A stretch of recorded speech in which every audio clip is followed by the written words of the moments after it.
जय मानदाता, जय ठाकर, जय कोळी समाज। आ આપણે જે બી કહેતી જ અત્યારે વાત બધી થાય છે। ઓલો આમ ઠોકાઠોક વિડીયો બનાવે, આ આમ ઠોકાઠોક વિડીયો બનાવે। નમસ્કાર દોસ્તો, વીડીટી ગુજરાતી યુટ્યુબ ચેનલની અંદર તમારું હાર્દિક સ્વાગત કરું છું। દોસ્તો, બગદાણા વિવાદને લઈને જેમ કે સોશિયલ મીડિયાની અંદર એક પછી એક નવા વિડીયો વાયરલ થઈ રહ્યા છે। તે બાદ દોસ્તો જેમ કે એક ભાઈનો જેમ કે અત્યારે હાલ સોશિયલ મીડિયાની અંદર ખૂબ જ જેમ કે વિડીયો વાયરલ થઈ રહ્યો છે। વાત કરીએ દોસ્તો જેમ કે નવનીતભાઈને જેમ કે જયરા દાહીરને લઈને જેમ કે વિવાદ સર્જાયો છે બગદાણાની અંદર। તો જેમ કે આ ભાઈ દોસ્તો એના વિશે દોસ્તો એમ કે શું કહેવા માગે છે એ પણ હું તમને આખો વિડીયો તમને હું બતાવવાની કોશિશ કરીશ। તો દોસ્તો એ પહેલાં વિડીયોને એક લાઇક કરો, શેર કરો અને વીડીટી ગુજરાતી યુટ્યુબ ચેનલને દોસ્તો એમ કે સબસ્ક્રાઇબ કરવાનું ના ભૂલતા। તો ચાલો તમને આખો વિડીયો બતાવવાની કોશિશ કરીશ કે દોસ્તો એમ કે તે ભાઈ જેમ કે બગદાણા વિવાદ વિશે દોસ્તો એમ કે શું કહેવા માગે છે। તો ચાલો તમને આખો વિડીયો બતાવો દોસ્તો। એ પહેલાં તમે જલ્દીથી વિડીયોને લાઇક શેર કરવાનું ભૂલતા નહીં। તો ચાલો તમે આ વિડીયો તમે જોઈ લો। જય માનદાતા, જય ઠાકર, જય કોળી સમાજ। આ આપણે જે બી કહેતી જ અત્યારે વાત બધી થાય છે। ઓલો આમ ઠોકાઠોક વિડીયો બનાવે, આ આમ ઠોકાઠોક વિડીયો બનાવે અને અત્યારે નકરું એ જ હાલે છે। હવે મેન વસ્તુ મેન સમાચાર તો કોઈ જોતું નથી ને કોઈ સંભાળતું નથી ને કોઈ પૂછતું નથી।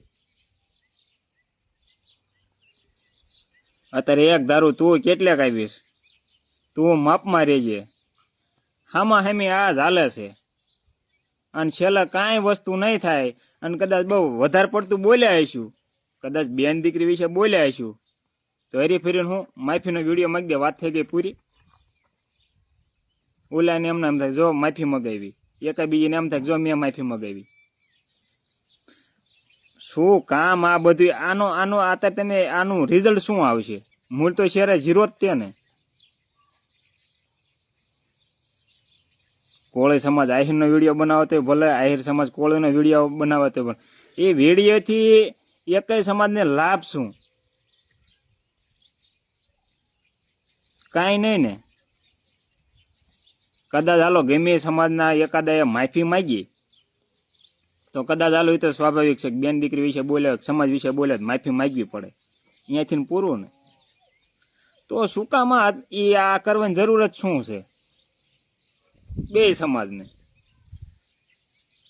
જોકે અમુક નથી સમજવાના, એ નથી સમજવાના, એ તમે હું ગમે એટલું જો સીધું લાવવા કરીશું તો એ કાંઈ આવે એવું છે નહીં। હવે હા, મોટા મોટા જેની પાસે પદ પાવર છે એ એકવાર ભાષણ આપીને સાના માના બેસી ગયા છે, તો તમારે ને મારે શું ઉછળવાની જરૂર છે? હા, તમને ખબર હોય, તમારી પાસે પ્રૂફ પુરાવા હોય તો આપણે જે કાંઈ છે એ કાયદેસર આમને જે કાયદેસર રીતે જે દબાણ કરાવીને જે નિષ્પક્ષ તપાસ કરાવરાવો। બાકી હારા માણસો પદ પાવર વાળા કોઈનું નામ નથી લેતા, તો આપણે શું નામ લઈને કરવાનું છે? આપણે જ કદાચ ચાલો એક વસ્તુ છે, ગુલાભાઈને માર્યો છે તો આપણે એ કદાચ એની પડખે ઊભા રહેવી અને કદાચ અહીંયા નિષ્પક્ષ રીતે તપાસ ન થાય તો આગળ આપણી પાસે કોર્ટ છે, કોર્ટમાં કાયદાકીય રીતે લડત આપો। એટલે અમુક આ જે પર્સનલ લઈ લ્યો હોવો એ એકની બીજી થાય છે, એટલે એ વસ્તુ ન કરાય।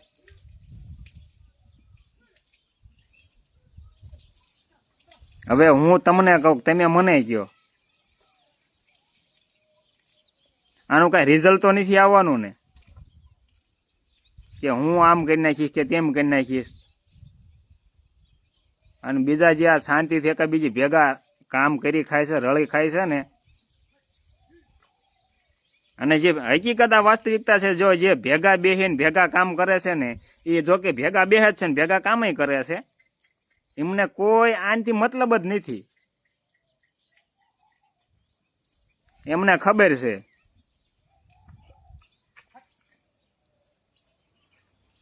તમે એક વસ્તુ વિચાર તો કરો, આ નાની અમથી વાત હતી ને ક્યાં ઠેઠ પૂજી જાય છે રાજકારણ ભળ્યા પછી।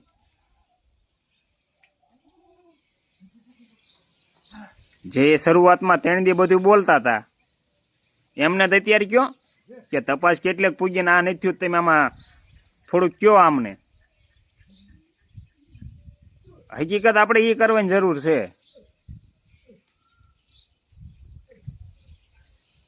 હવે એ વખતે અત્યારે એ બધાને ભૂલ્યો, કોઈ કાંઈ નથી. કોઈએ કેમ હજી આ થઈ ગયા પછી આ 2-4 દી મેં કઈ એમનું નિવેદન નું આવ્યું, બયાન નું આવ્યું. શરૂઆતમાં 3 દિવસ બધું હાલ્યું, આમ થાય છે ને તેમ થાય છે ને ઢીકડું થાય છે ને લોકડું થાય છે. અને અમુક પાછું ભાઈનો ફોન ને બેનનો ફોન ને,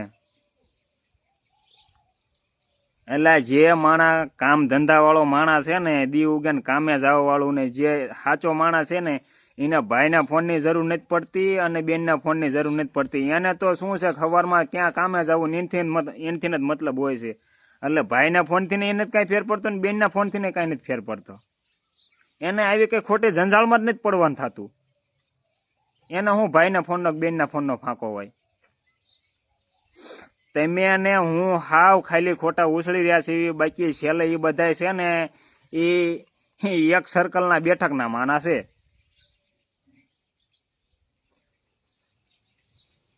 સમજ્યા તમે આખી વાત? એ છેલ્લે બધા એ એક ને એક છે ને તમને મને સડાઈ દેવાની વાત છે આ.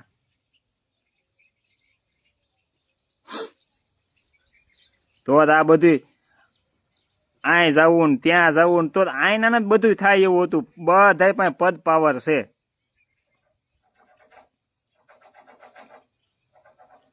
અને પોલીસ પ્રશાસન જો વ્યવસ્થિત રીતે કામ ન કરતી હોય તો આપણે કદાચ આ ગૃહમંત્રીને ઓલું આવેદન પત્ર કે જે કાંઈ એ કરવાનું હોય, CM ને દેન શું કામનું?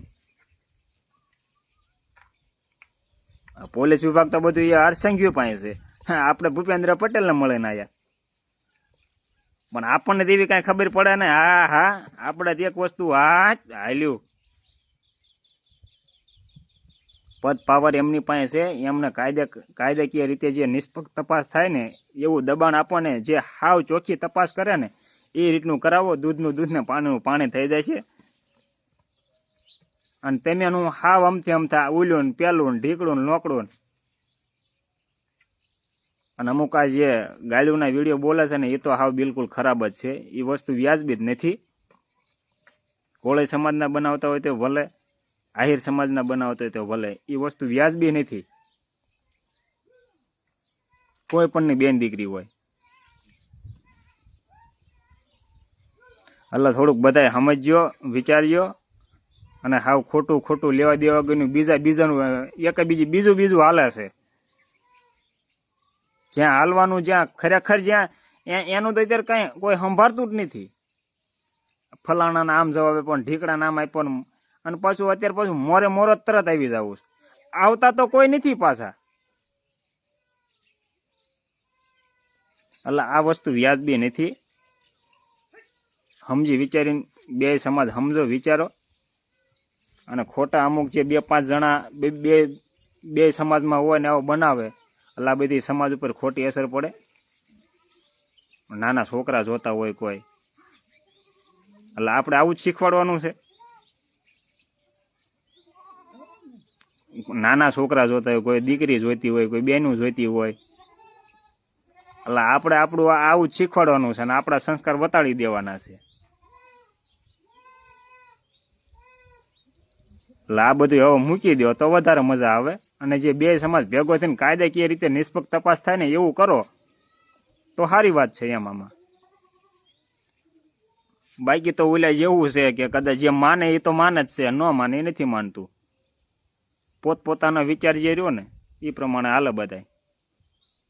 અને આપણે કાંઈ કહેવાય નહીં ને ભાઈ. આપણે આપણી રીતે જે આપણને લાગે છે એ કેવી છે. બાકી તો બધાને જેને કઈ રીતે લેતા હોય, હું વિચારતા હોય, એ એમની વિચાર શક્તિ પ્રમાણે વિચારતા હોય.